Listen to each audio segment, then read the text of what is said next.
Jonathan David.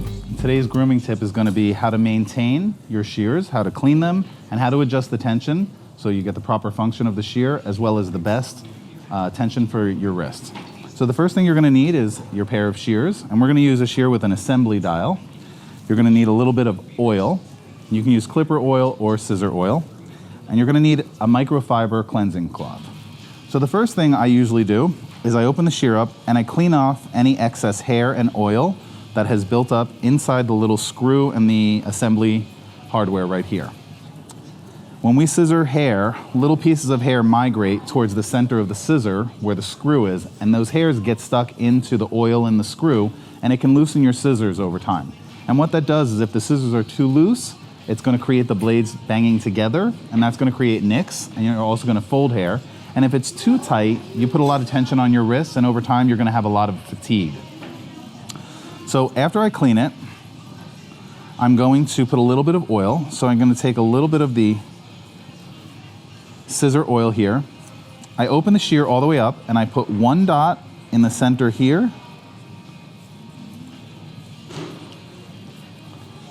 and I open and close the scissor, and I move it around just to let the oil distribute all the way around the screw.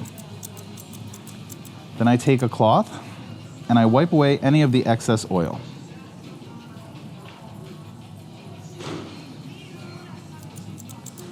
And you should do this every day because we get a lot of hair inside of our shears, and by maintaining this, you're going to extend the life of your shear by many, many years. I've actually had this pair of shears for 11 years, still going strong.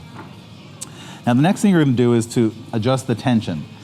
And the way that you're going to do that is you hold the side of the scissor that does not have the pinky tang or the pinky rest, and you're going to open your scissor and let it go. Now if it stops this far away, it's a little too tight. So you loosen the assembly dial a little bit. If it stays open all the way, it's way too tight. If it swings closed and the pendulum hits and the bumper hits the other bumper and it clanks, that indicates that the scissor is obviously too loose, and what that does is it'll let the scissors bang together and you can create nicks. So I hold this up and I let it go.